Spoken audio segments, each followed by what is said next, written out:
Assalamualaikum warahmatullahi wabarakatuh. Good morning, my students. How are you today?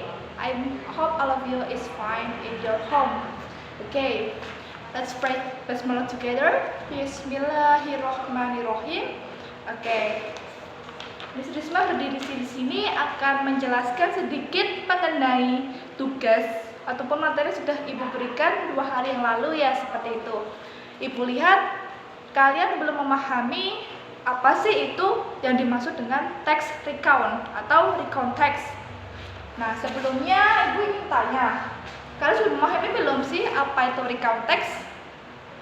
Nah, recount text adalah sebuah cerita pengalaman ataupun cerita yang sudah lampau atau cerita yang sudah lama terjadi jauh sebelum hari ini.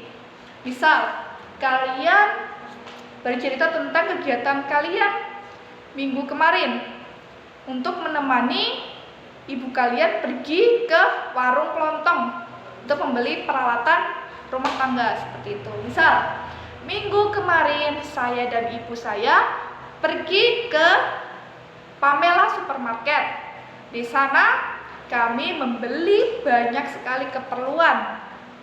Setelah itu kami pergi ke toko buah untuk membeli bingkisan parcel buah, seperti itu. Dan pada akhirnya kami kembali ke rumah untuk mempersiapkan dan memasak bahan-bahan yang sudah kami beli tadi selama di Pamela, seperti itu. Nah, jadi fungsi dari konteks sendiri adalah selain untuk memaparkan atau menjelaskan cerita atau pengalaman sudah lalu, adalah fungsi lainnya adalah untuk menghibur si pendengar atau si pembaca, seperti itu. Nah, jadi di sini kita akan belajar mengenai sedikit recount text. Nah, karena tadi recount text adalah cerita yang sudah lampau, otomatis ketika kita ingin menuliskan sebuah paragraf ataupun ingin menceritakan pengalaman kita yang sudah lalu, harus menggunakan yang namanya kalimat past tense atau kalimat lampau. Cirinya apa, Miss Risma? Cirinya adalah menggunakan verb to.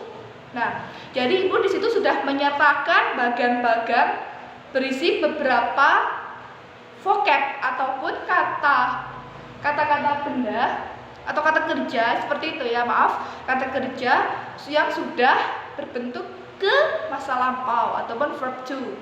Jadi, ketika kita akan menuliskan sebuah kalimat recount, kita harus menggunakan itu verb to sebagai syarat utama menulis dari kalimat recount. Kedua, di sini kita harus menggunakan namanya action verb. Apa sih action verb, Miss? Action verb adalah kalimat aksi ataupun kata-kata ataupun kalimat yang merujuk kita melakukan sesuatu pekerjaan. Apa misalnya tadi? Membeli. In English, kita membeli bahasa Inggrisnya buy ya. Tapi ketika kita ingin menuliskan ke verb 2, kita harus menggantinya ke wujud past tense atau menjadi bought. Seperti itu. Buy menjadi bought. Kayak gitu.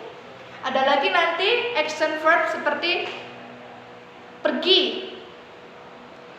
Ada lagi nanti contoh lain dari apa? Mengambil ya. Mengambil kalau bahasa kata dasarnya itu take. Tapi ketika kita ingin mengubah ke verb 2, harus mengubahnya menjadi took. Seperti itu.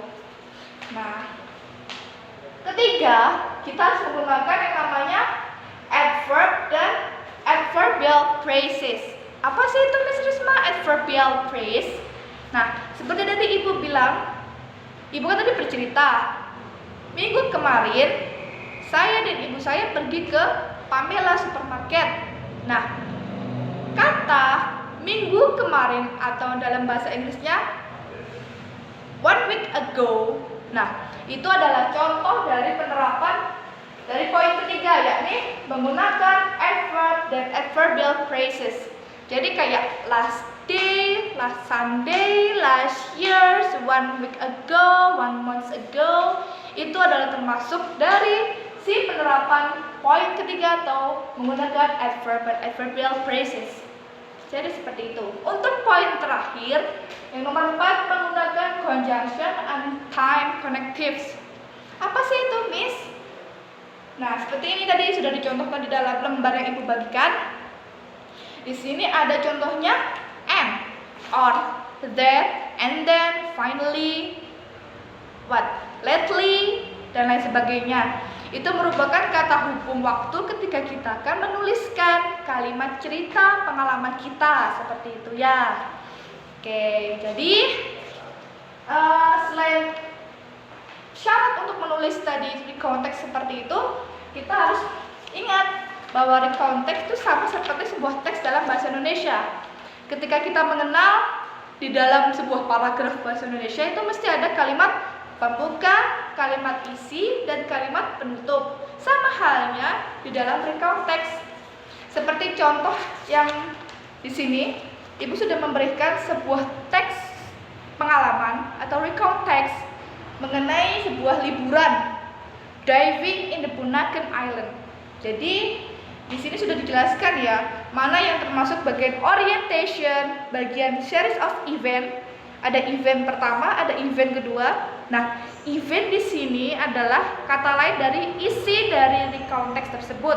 Kemudian yang terakhir ada reorientation atau bagian penutup dari sebuah teks recount seperti itu. Nah, untuk lebih jelasnya kalian bisa baca sendiri ya.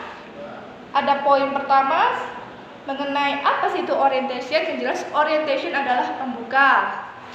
Dan kedua ada series of events. Itu adalah kata lain dari isi. Dan yang terakhir adalah dari reorientation seperti itu. Nah, untuk tugas kalian untuk ini, tolong tuliskan satu paragraf saja mengenai apa saja sih yang kalian lakukan selama kalian belajar di rumah, selama masa PSBB ini berlangsung, kayak gitu. Mungkin sebagian besar dari kalian masih bisa beraktivitas dari rumah, tentu saja menggunakan protokol kesehatan. Misalnya kalian kemarin membantu ibu kalian memasak kue, ataupun membantu membersihkan rumah, ataupun membantu jika kalian punya adik gitu kan, membantu adik mengerjakan pekerjaan rumahnya, kayak gitu. Bisa kalian ceritakan di tugas kalian pada kesempatan kali ini. Tulis menarik mungkin. Dan jika masih ada yang belum paham mengenai tugasnya, bisa kontak personal me on WhatsApp. Thank you. Sekian dan terima kasih.